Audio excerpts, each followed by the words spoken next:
But Savitri व्रत ज्येष्ठ मास की कृष्ण पक्ष की अमावस्या को मनाया जाता है। सुहागन महिलाओं को अपने पति की लंबी उम्र के लिए यह व्रत अवश्य रखना चाहिए। इस दिन सत्यवान सावित्री और यमराज की पूजा की जाती है। यह व्रत रखने वाली स्त्रियों का सुहाग हमेशा अचल अमर रहता है। सावित्री ने इसी व्रत के प्रभाव से अपने मृत पति सत्यवान को धर्मराज से जीवित वापस लिया था।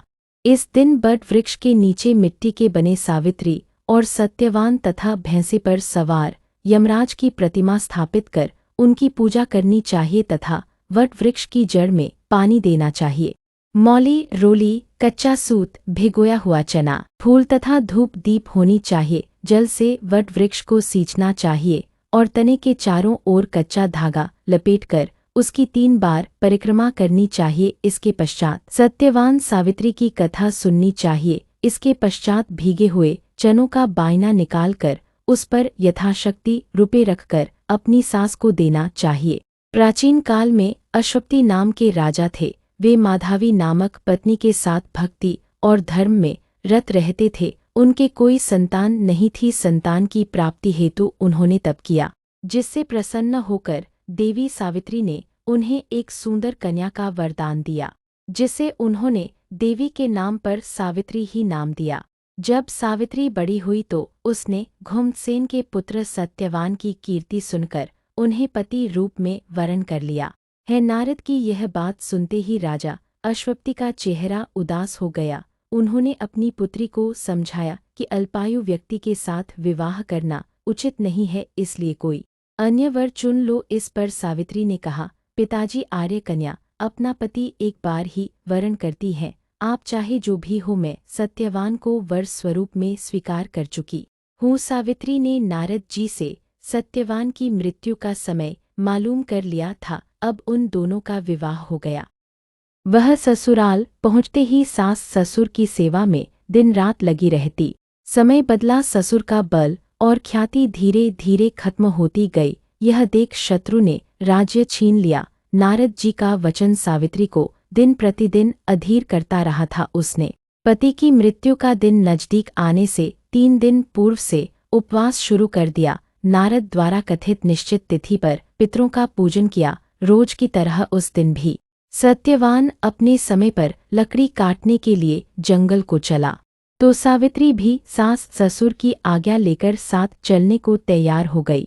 सत्यवान वन में पहुंचकर लकड़ी काटने के लिए वृक्ष पर चढ़ा। वृक्ष पर चढ़ने के बाद उसके सिर में भयंकर पीड़ा होने लगी। वह नीचे उतरा तो सावित्री ने उसे वट के पेड़ के नीचे लिटा दिया और उसका सर अपनी जांघ पर रख लिया। देखते ही देखते सत्यवान के प्राण निकल गए। यमराज सत्यवान के प्राणों को लेकर चल दिए। सावित्री सत्यवान को बट वृक्ष के नीचे लिटाकर यमराज के पीछे पीछे चलने लगी। पीछे आती हुई सावित्री को देखकर यमराज ने उसे लौट जाने का आदेश दिया। इस पर सावित्री ने कहा, महाराज, जहाँ पति वहीं पत्नी, यही धर्म है, यही मर्यादा है। सावित्री की धर्म निष्ठा से प्रसन्न होकर यमराज बोले, सावित्री, पति के प्राणों के अतिरिक्त तुम कुछ भी मांग लो। सावित्री ने यमराज से सास ससुर के आँखों की ज्योति और दीर्घायु मांगी। यमराज तथास्तु कहकर आगे बढ़ गए। सावित्री फिर भी यमराज के पीछे पीछे चलती रही।